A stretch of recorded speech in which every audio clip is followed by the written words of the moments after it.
오늘 우리에게 주시는 말씀은 고린도전서 9장 19절에서 23절입니다. 내가 모든 사람에게 자유하였으나 스스로 모든 사람에게 종이 된 것은 더 많은 사람을 얻고자 함이라.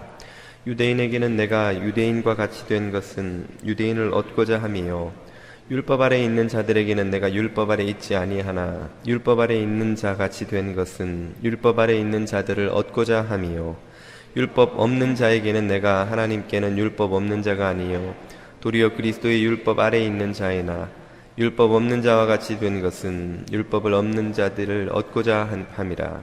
약한 자들에게는 내가 약한 자와 같이 된 것은 약한 자들을 얻고자 함이요, 여러 사람에게 내가 여러 모양이 된 것은 아무쪼록 몇몇 사람들을 구원코자 함이니, 내가 복음을 위하여 모든 것을 행함은 복음에 참여하고자 함이라. 아멘.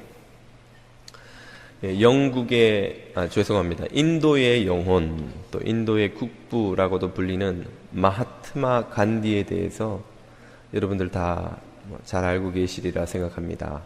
이 마하트마라는 그 단어는 간디의 호라고 할 수 있겠는데요, 그 위대한 영혼이라는 뜻입니다.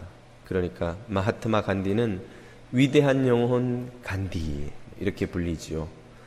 20세기의 가장 위대한 인물로, 또 심지어 성인으로까지 추앙을 받는 그 간디와 기독교의 인연에 대해서 들어보신 분들이 계시리라 생각합니다. 간디가 젊은 학생 시절 영국에서 유학하던 중에 그의 친구들이 그를 전도하려고 애를 많이 썼습니다.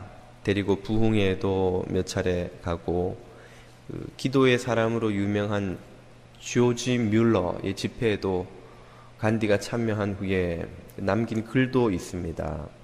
간디는 학생 시절에 신약 성경을 읽으며 그 큰 도전을 받았던 것으로 그렇게 알려져 있습니다. 그는 후에 그가 그 인도 독립운동을 하며 주창했던 비폭력 무저항 운동의 정신은 바로 그리스도의 십자가로부터 배운 것이라고 그렇게 알려져 있고, 또 그의 그 정신은 후에 마틴 루터 킹의 인종차별 반대 운동에 그대로 큰 영향을 미치기도 했습니다. 그는 인도의 고착화된 카스트 제도를 극복하는 데에 이 성경의 평등과 보편적 사랑의 정신이 답이 될 거라고 보기도 했습니다. 그러나 이 모든 인연에도 불구하고 마하트마 간디는 결국 기독교인이 되지 못하였고, 평생을 힌두교도로서 또 다원주의자로서 살다가 갔는데요, 거기에는 그가 남아프리카 공화국을 여행하면서 겪은 일이 큰 몫을 한 것으로 알려져 있습니다. 그가 그 지역에서 선교하던 유명한 영국 선교사의 설교를 들으려고 그 교회를 여행 중에 방문하게 되었는데요, 그때만 해도 남아프리카 공화국은 인종차별이 법적으로 제도화되어 있던 아주 고착화된 그런 때였죠. 간디가 그 교회에 들어가려고 하자 안내하는 사람이 간디에게, 여기는 백인들을 위한 교회이니 미안하지만 유색인들을 위한 교회로 가주셨으면 좋겠노라고 정중하지만 대단히 모욕적인 거절을 당한 것입니다. 간디는 그 일로 기독교인들과 기독교인들이 읽는 성경과의 그들이 믿는 바와 그들의 행하는 바의 차이에 대해서 크게 괴리가 있다는 사실에 또 한 번 충격을 받게 됩니다. 그 후에 그는 이렇게 쓴 기록을 남겼죠. 나는 그리스도를 좋아하지만 그리스도를 따르지 않는 그리스도인들을 좋아하지 않는다. 그 순간을 묘사한 선교사 스탠리 존스가 쓴 글에는 이런 표현도 나옵니다. 인종주의는 여러 가지 묻고 할 수 없는 죄를 양산했지만 그 가운데서도 최악은 아마도 여인이 낳은 사람 중 가장 위대한 영혼을 가졌던 한 인간이 결단을 내리려는 순간 그리스도를 가려버린 일일 것이다. 간디가 그리스도를 만날 수 있었던 그 순간에 그 교회에 인종주의적 편견을 가진 사람들이 그를 막았다는 것이죠. 예. 역사의 가정이란 없다고들 합니다만은 만약에 간디가 그때 그 교회에 따뜻한 환대를 받고 들어가 설교를 듣고 그래서 회심해서 기독교인이 되었다면 어떤 일이 일어났을까 하는 가정을 한번 안 해볼 수가 없습니다. 지금 12억이 넘는 현대 인도에 가장 큰 영향을 미친 인물이 만약 기독교인이 되었더라면 아마도 우리가 지금 상상할 수 없는 선교의 열매가 인도에 맺히지 않았을까 하는 가정도 해보게 되는 것입니다.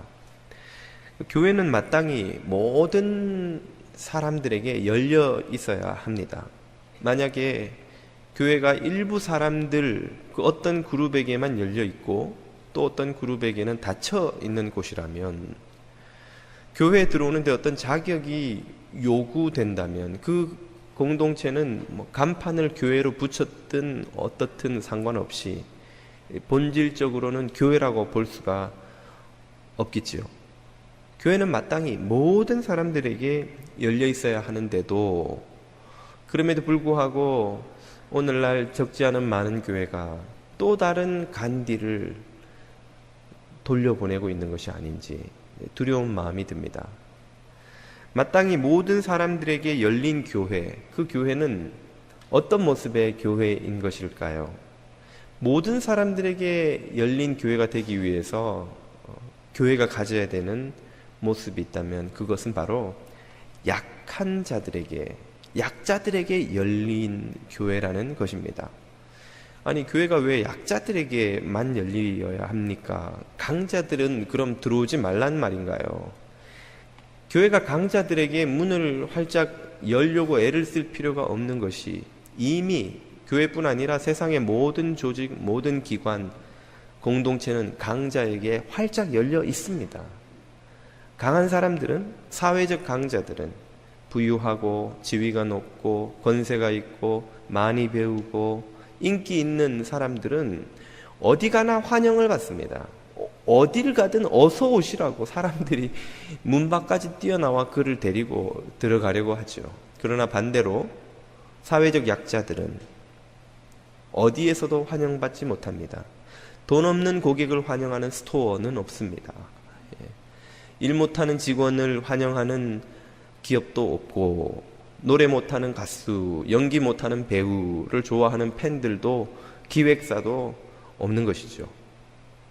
이 세상에 유일하게 약자들을, 결함이 있는 사람들을, 흠과 티와 문제가 있는 사람들을 환영하는 곳이 있다면 그곳이 바로 교회여야 한다는 것이죠. 교회는 바로 이 점에서 세상과 차별화되는 곳이라고 할 수 있습니다. 그러면 교회가 어떻게 하면 세상의 약자들에게 문을 여는, 열린 공동체가 될 것입니까? 우리 교회 현관 입구에다가 우리는 약자를 환영합니다, 이렇게 슬로건을, 표를 붙여놓으면 그렇게 되는 것일까요? 그렇게 될 수 있다면 얼마나 쉽고 좋겠습니까? 그것이 그렇게 되는 문제는 아니죠. 교회가 정말 약한 자들을 환영하는 교회가 되려면 그 교회 구성원들이 모두 약자의 자리로 내려가는 삶을 살아야 됩니다. 다시 말해 교회 구성원들이, 교인들이, 그들이 강자이든 약자이든 상관없이 모두 스스로가 약자의 자리로 내려가 약자의 모습으로 살아갈 때에 비로소 약자들이 환영받는 교회가 될 수 있습니다. 약자들이 교회에 들어와 보고 여기에 이 교회 사람들은 자신과 별 다를 바가 없다는 것을 깨달을 때만 두려움 없이, 수치심 없이 그 교회에 들어올 수가 있다는 것이죠. 강자가 약자의 자리로 내려가야 한다는 이 진리를 로마서 15장 1절에서 사도 바울이 이렇게 말씀하신 적이 있죠. 믿음이 강한 우리는 마땅히 믿음이 약한 자의 약점을 담당하고 자기를 기쁘게 하지 아니할 것이라. 먼저 믿어서 믿음이 강해서 강한 우리들이 있다면, 어떤 면에서든 강한 사람들이 있다면 그 사람들이 해야 할 노력은 무엇이냐 하면 교회를 우리를 기쁘게 하는 조직으로 만들려고 해서는 안 된다는 것입니다. 자기를 기쁘게 한다는 건 무슨 말입니까? 나한테 편안한 교회를 만드는 거예요. 내 생각에 좋은 교회를 만드는 거예요. 나에게 뭔가 많은 것을 주는 교회를 만드는 것입니다. 강자에게 편안한 교회는 약자에게는 불편한 교회가 되는 것이죠. 강자에게 활짝 열린 교회는 약자가 들어오기가 어려운 교회가 되는 것입니다. 강자는 약자의 짐을 담당하라고 사도 바울은 말하고 있죠. 그 말은 약자의 짐을 지기 위해서 그 자리로 내려가는 것입니다. 강자의 자리에서 짐을 지겠다고 하면 그 누구도 그 약자의 짐을, 어떤 약자도 그 짐을 내려놓아 강자에게 넘겨주지 않고, 넘겨주지 또 못합니다. 내려감으로써만이, 그와 함께 나란히 섬으로써만이 그의 짐을 덜어줄 수가 있는 것이죠. 교회가 약자가 많은 교회, 모든 교인들이 약자가 되는 교회, 그 교회가 약자들에게 열린 교회입니다. 가끔 우리 교회는 강자가 많습니다 하고 자랑하는 이야기를 듣습니다. 우리 교회는 부자가 많습니다. 우리 교회는 전문직이 많습니다. 사, 무슨 사가 많습니다. 우리 교회도 사는 많아요. 목사, 전도사, 교사 많은데 우리 교회는 전문직이 많아요. 사. 우리 교회는 교인의 몇 퍼센트가 교수입니다. 여기 주변에 어느 대학에 교수진들이 우리 교회 다 다녀요. 그런 교회들이 가끔 있어요. 카이스트 내에 있는 교회는 다 카이스트 교수라서 어쩔 수 없지만 그런 식으로 우리 교회는 세상에서 대접받는 사람들이 많다는 걸 자랑하는 교회가 가끔, 앞에서는 누가 하겠습니까만 뒤에서 하는 이야기를 듣습니다. 그런 것이 교회의 자랑이 된다면 사실은 그 공동체는 간판은 교회로 붙여놓았을지 모르나 이미 교회의 본질을 떠난 교회가 아닌 것이죠. 그것은 부자들의, 전문가들의, 혹은 뛰어난 어떤 사람들의 사교 클럽 이상의 의미를 갖지 못한다고 하겠습니다. 교회가 자랑할 것이 있다면 무엇입니까? 오직 한 가지라고 사도 바울은 갈라디아서 6장 14절에서 이렇게 말하죠. 그러나 내게는 우리 주 예수 그리스도의 십자가 외에는 결코 자랑할 것이 없으니. 이게 무슨 말인가? 그리스도로 말미암아 세상이 나를 대하여 십자가에 못 박혀 죽었고 나도 또한 세상에 대하여 십자가에 못 박혀 죽었어. 이 말은 이전에 내가 세상에서 자랑하던 것들을 이제는 다 버렸다는 말이에요. 사도 바울이 자신이 세상에서 자랑할 거리가 얼마나 많은지 읊은 적이 있죠. 내가 유대인이요, 유대인 중에 유대인이요, 바리새인이요, 그 중에서도 가말리엘 문하요. 이게 무슨 말이냐면 이 미국에서 석좌 교수, 하버드 대학 수석 출신 석좌 교수 이 정도 되는 그 레벨인 거예요. 바리새인 중에서도 가장 뛰어난 이 샴마이 학파와 할렐 학파 중에서도 뛰어난 지도자였던 가말리엘 밑에 직속 제자다. 이건 유대인들 중에서는 갖다 댈, 비교할 때가 없는 지위를 가진 사회적인 존경을 받는 그런 인물이라는 것입니다. 그런데 사도 바울은 예수님을 알게 된 후 그 모든 자랑거리들을 다 어떻게 했다고 합니까?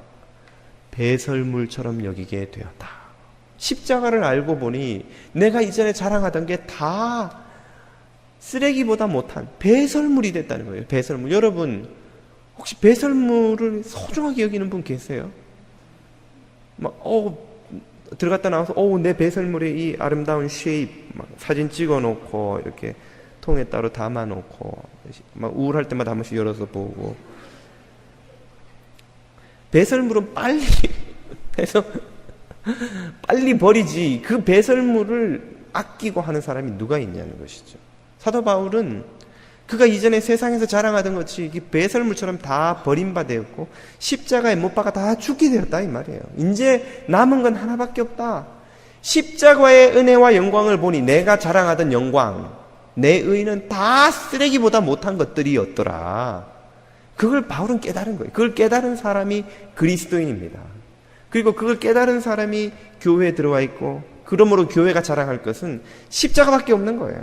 내가 세상에서 돈을 얼마나 버는지, 얼마나 높은 지위에 올라갔는지, 얼마나 대접받고, 한때 내가 얼마나 잘 나갔는지, 얼마나 배웠는지, 이런 것들은 다 교회가 자랑할 게 아니라는 거예요. 그걸 자랑하는 것은 교회가 아니라는 것입니다. 오늘 우리 뉴저지 장로교회는 오직 이 십자가의 은혜, 그리스도의 거저주시는 이 은혜만을 자랑하는 그런 교회가 될 수 있기를 축복드립니다. 교회가 이런 곳이 되도록 하기 위해서 예수님은 진작에 우리에게 모범을 보여주셨습니다. 예수님의 성육신은 지극히 높은 하나님의 보좌에서 지극히 낮은 이 죄악 가득한 땅으로 내려옴의 본이었어요. 이 땅에서도 예수님은 가장 수치스럽고 고통스러운 십자가라는 자리까지 더 내려가셨습니다. 공생애를 사시는 중에도 늘 제자들의 발을 씻는 모범을 보여주시고, 부자와 권세자와 왕들의 친구가 아니라 세리와 죄인들의 친구라는 별명으로 불리기를 부끄러워하지 않으셨습니다. 여러분, 우리 가족, 우리 친척 중에, 우리 친구 중에 법관, 대법관, 장관, 차관, 무슨 교수, 무슨 총장이 있습니다 라는 걸 자랑하고 싶어 하지. 전과자, 무슨 범죄자, 이런 사람들이 우리 친척 중에 있습니다. 자랑하시는 분 있으세요?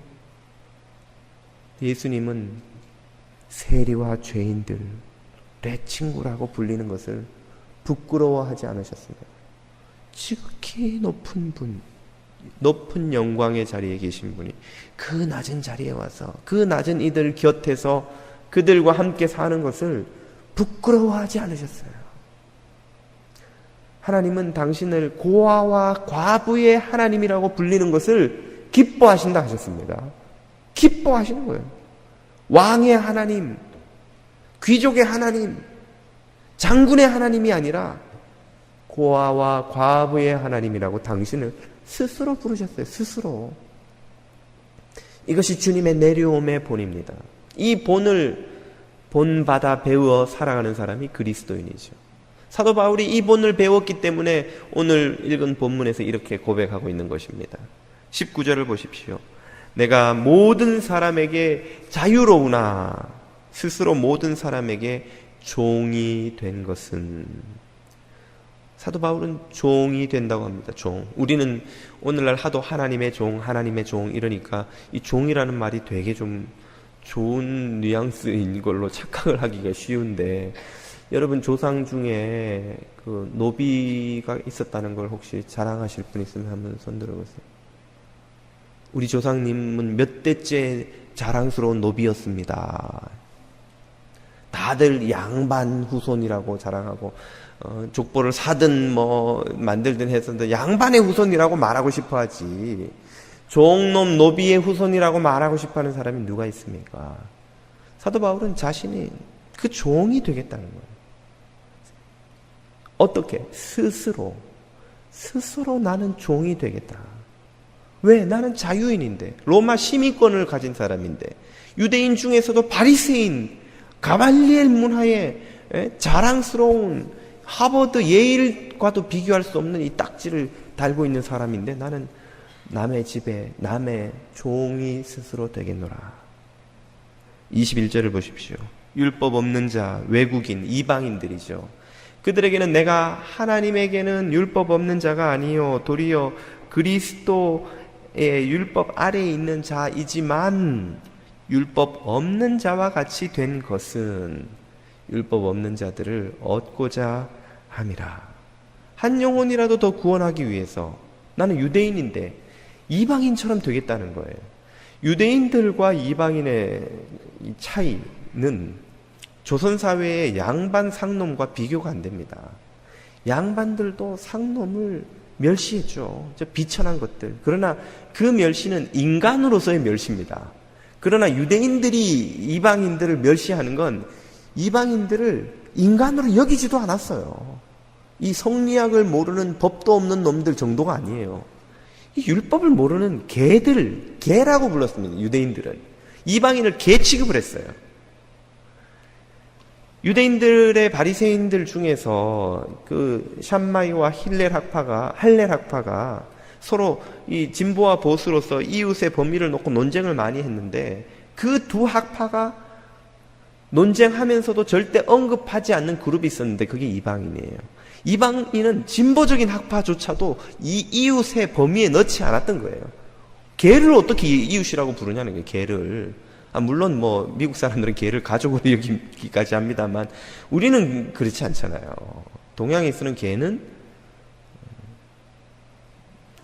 개는 개일 뿐이죠. 예.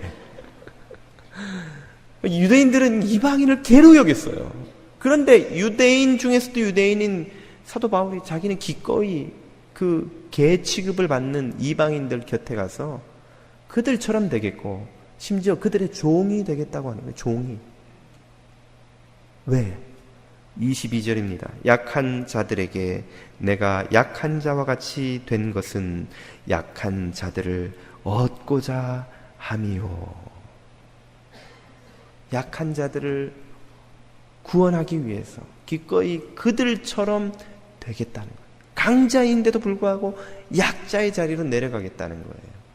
강자의 모든 것을 가졌음에도 불구하고 약자처럼 살아가겠다는 거예요.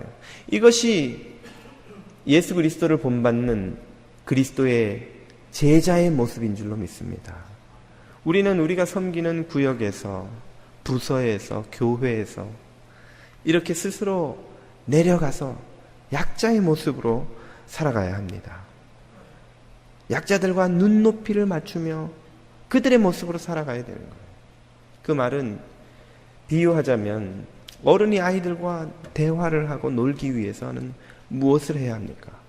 무릎을 꿇어야 되는 거예요. 무릎 꿇어서 눈높이를 맞춰야 아이들과 놀 수 있는 것입니다. 어른이 서서 말하면 아이가 고개를 들어도 그 어른의 얼굴을 다 보기가 힘들죠. 어른들이 이야기를 하면 아이들은 무슨 말인지 하나도 못 알아들어요.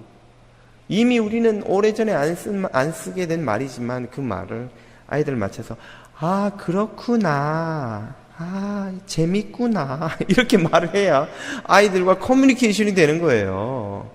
우리 한국 사람들이 못하는 게 이거예요. 참 한국 아빠들이 우리 뭐 2세들 1.5세들은 좀 잘하겠습니다만 1세들이 아이들과 잘 못 놀아줘요. 시간도 없지만 시간이 생겨도 놀 줄을 몰라요. 가서 자 놀자.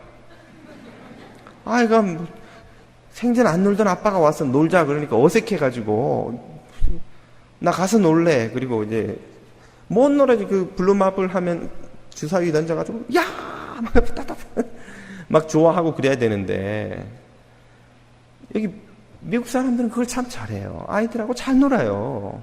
막 60, 70 된 할아버지가 아니고 아저씨도 요즘은 60 아저씨예요. 70도 아저씨고 80쯤 되면 할아버지 이렇게 불러야지. 60, 70 할아버지라고 하면 실례입니다, 여러분. 예, 할아버님 이러지 마세요. 예, 아저씨 이렇게 부르셔야 돼요. 60, 70 된 아저씨도 10살, 12살 된 애들하고 친구가 돼서 1시간, 2시간씩 놀아요. 근데 우린 그걸 잘 못해요. 왜? 우리는 애들은 가라 이 문화에서 자랐거든요. 이 채통이지 내가 애들하고 지금 어떻게. 부장, 과장은 사원들하고 하면 따로 놀아요. 우리가 지금 사회적 지위와 체면이지 내가 뒤에서 말단 사원하고 지금 맞상보게 생겼어 내가 지금. 우린 한국 사람들은 어디 집에 초대받아가도 어른상 따로 애들상 따로 남자상 따로 여자상 따로 섞이면 안 돼요. 섞이면 아이고 지금 어디 와서 지금 말은 안 하지만 속으로 자꾸 저 따로 차려주지 저 껴가지고 서로 너무 계층 간 계급 간 이 골이 깊습니다. 이 권위주의 구조, 하이어라키, 계급 구조를 우리는 극복을 아직 못하고 있어요. 그래서 내려가는 게 너무너무 힘듭니다. 내가 지금 사회 나가면 얼마나 대접받고 지휘받고 내가 가면은 사장님 하고 고개 숙이는 게 몇 사람인데 말이지.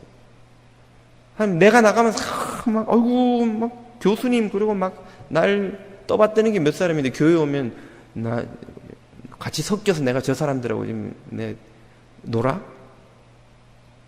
이 권위적인 마인드를 버리지 못하는 한 우리는 내려갈 수가 없는 거예요. 우리가 교회에서 이 내려가는 모습으로 우리가 속한 구역, 우리가 속한 부서, 우리가 속한 공동체에서 약자와 더불어 살아가는 약자에게 열린 공동체를 만들어 가야 됩니다.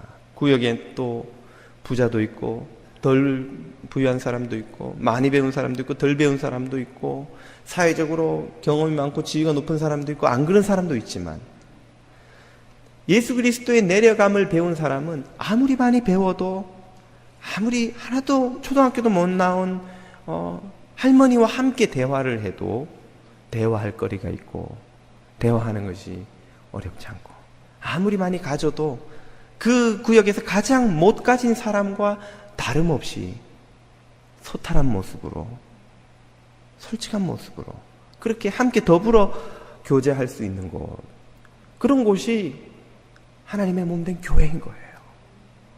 배운 사람들 따로, 부유한 사람들 따로, 지위가 있는 사람 없는 사람 따로. 만약 이렇게 그룹핑을 해야만 되는 교회가 있다면 그건 이미 교회로서의 본질을 잃어버린 것입니다. 교회가 아닌 거예요. 거긴 사교 클럽인 거예요. 부서에서도 모든 부서들이 마찬가지입니다. 교회 부서들은 잘하는 것보다 더 중요한 게 있어요. 그것은 화목해서 함께 하는 거예요.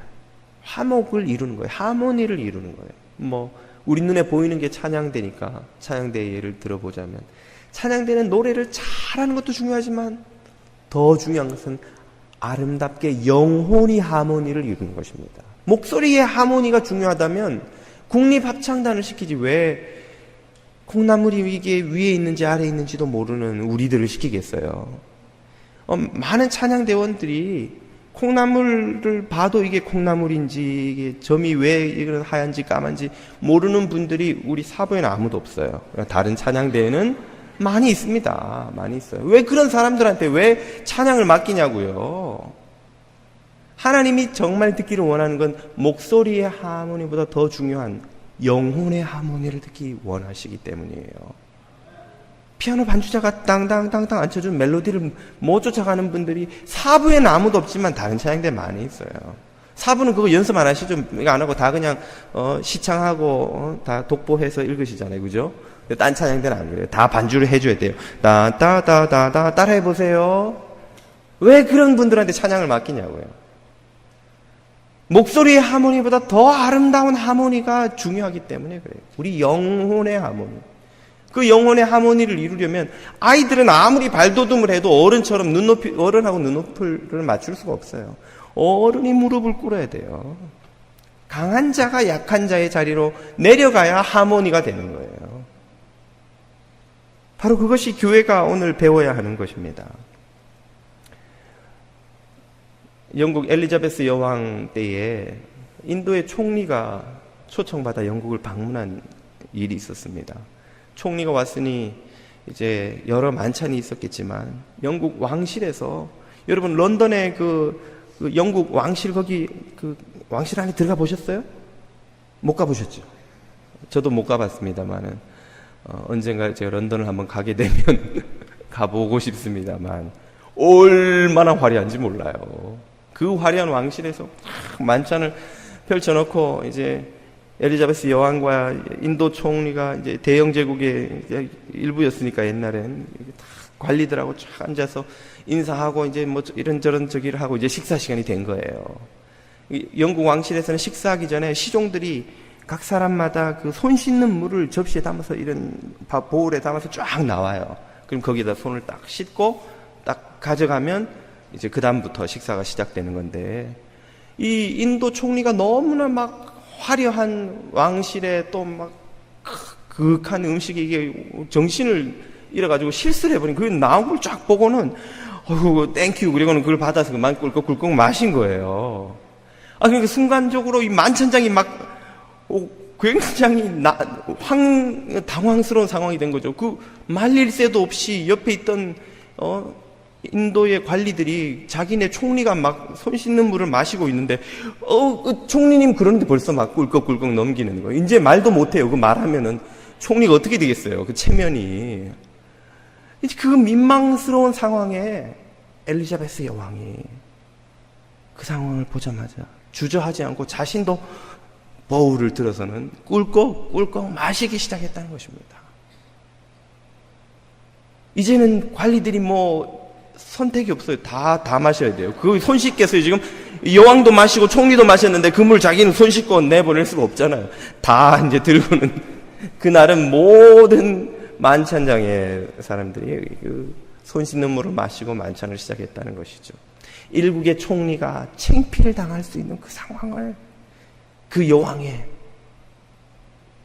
재치와 너그러운 배려로 무사히 넘겨주는 거예요. 그런 일을 겪었으니 영국과 인도 사이에 또 어려운 문제들이 얼마나 더 풀려나가는 데에 좋은 기회가 되었겠습니까? 우리가 공동체 생활을 하다 보면 허물이 있는 사람들이 있어요. 실수하는 사람들이 있어요. 그걸 뒤에 가서 욕하고 앞에서 돌아다니면서 누구는 이렇더래 저렇더래 하는 것은 제자들의 모습이 아닙니다. 누군가 그런 허물이 있다면 내가 그 옆에 가서 그 낮은 자의 자리, 약한 자의 모습으로 내려가서 함께 그 짐을 져주는 것이 성도들의 모습인 것이죠. 오늘 저와 여러분들이 이렇게 연약한 형제자매 곁으로 내려갈 수 있게 되기를 축복드립니다. 오늘날 성도와 교회들이 이렇게 그리스도의 본을 쫓아 내려가지 못하는 데에 이유가 있습니다. 왜 못 내려가는 것일까요? 우리가 모두 우상을 섬기고 있기 때문입니다. 그 우상은 바로 성공과 1등이라는 우상입니다. 돈을 많이 벌어 성공한 축복받은 교인, 하나님이 복을 많이 주셔서 자식도 잘 되고 건강도 하고 이것저것 다 잘 되는 교인, 그게 하나님의 복이라고 믿고, 우리 교회가 급성장을 해서 이 지역에서 제일 큰 교회, 우리 목사님 제일 유명한 목사, 이것이 다 마귀가 우리의 영혼을 삼키기 위해서 낚시질할 때 쓰는 미끼입니다. 그 미끼를 덥석 무는 순간 우리의 영혼도 우리의 교회도 마귀의 먹이가 되는 거예요. 마귀가 그 낚시질을 심지어 예수님에게까지 했습니다.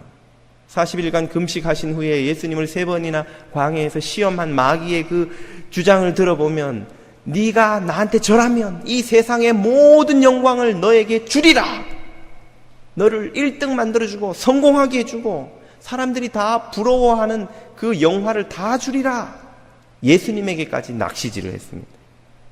예수님은 그것을 단호히 말씀으로 물리치셨습니다만 우리는 그걸 덥석 무는 거예요. 성공한 교인, 큰 교회, 유명한 목사,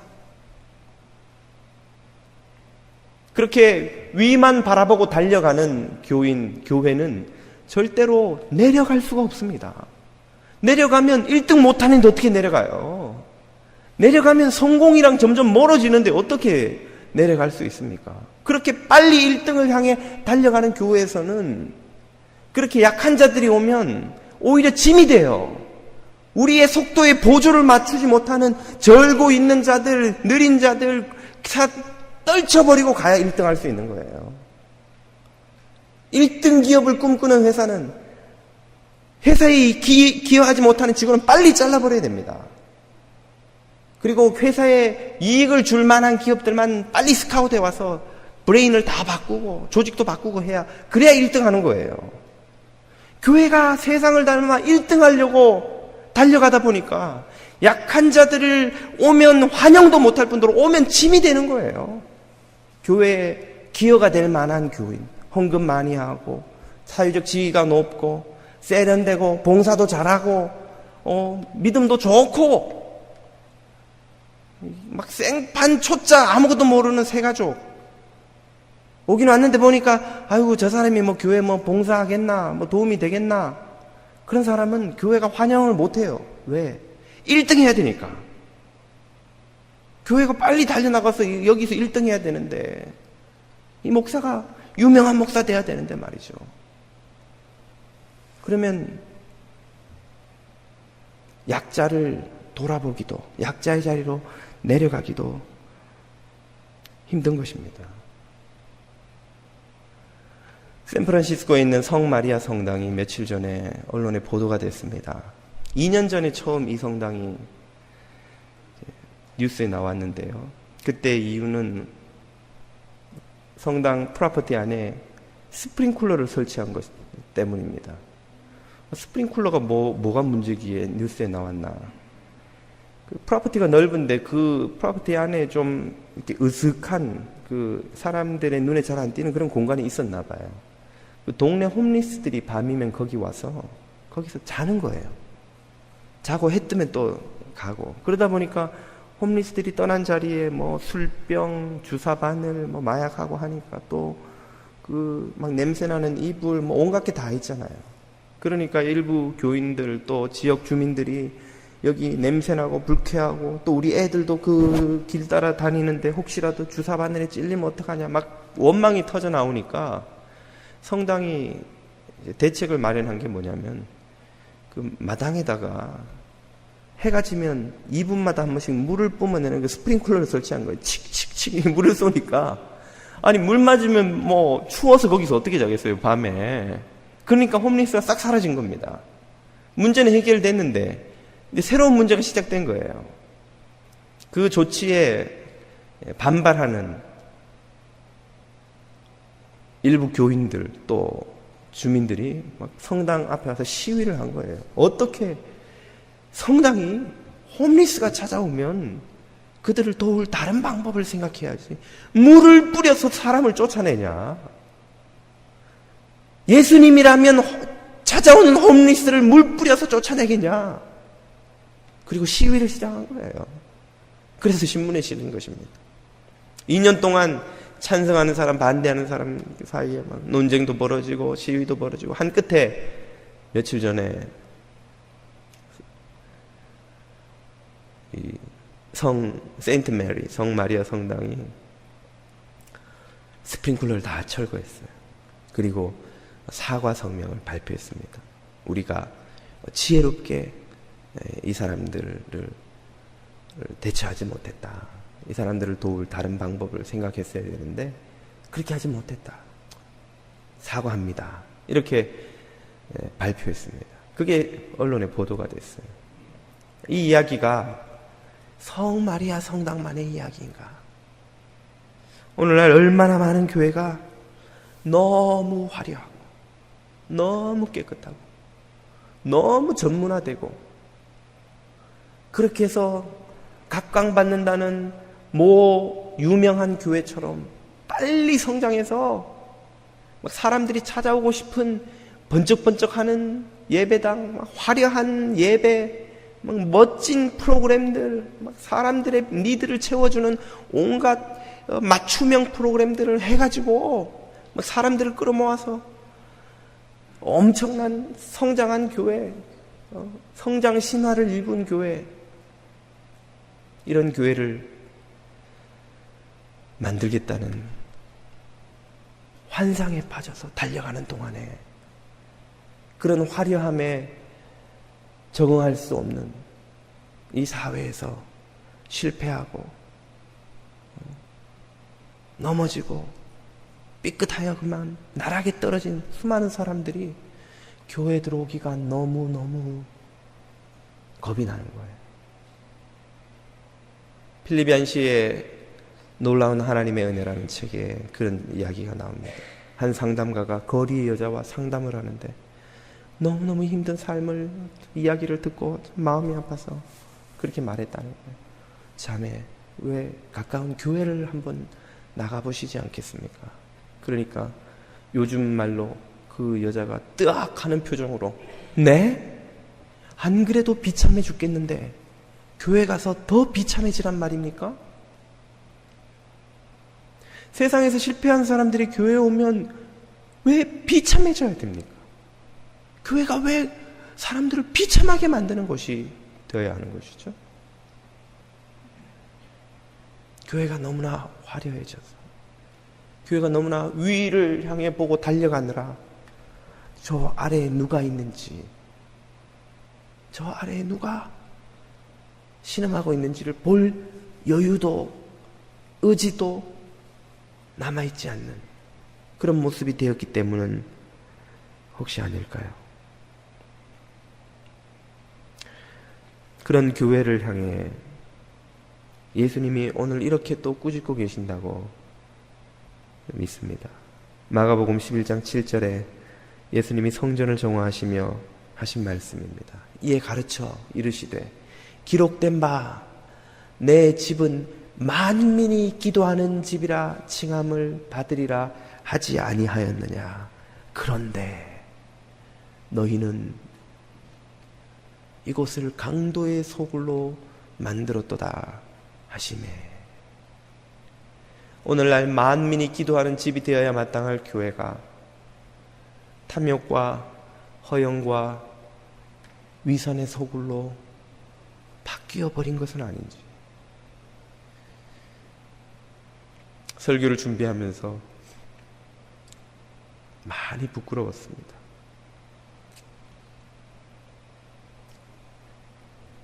저를 포함한 목사들이 오늘날 교회를, 하나님의 몸된 교회를 강도의 소굴로 만들어가고 있는 것이 아닌지, 그래서 그리스도의 이름을 욕되게 하고 기독교를 개독교로, 기독교를 기득교로 만들어가고 있는 것이 우리가 아닌지 생각하며 너무나 부끄러웠습니다. 오늘 저와 여러분의 마음속에 바라보는 것이 1등이요 성공이요 저 위에 있는 영광이라면 우리가 교회를 강도의 소굴로 만들고 있는 것인지도 모릅니다.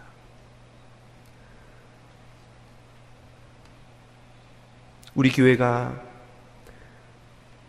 만민이 기도하는 집이 되어야 될 줄로 믿습니다. 그리스도의 보혈로 인침을 받은 이들이라면 누구든지, 우편 강도도, 주님을 부인한 베드로도, 교회를 박해했던 사울도, 주님을 만났던 문둥병자와 저는 자들과 수많은 실패했던 자들을 또 모두가 환영받는 곳, 그래서 만민이 기도하는 집, 저와 여러분이 우리 뉴저지 장로교회를 그런 만민에게 열린 교회로 만들어갈 수 있기를 축복드립니다.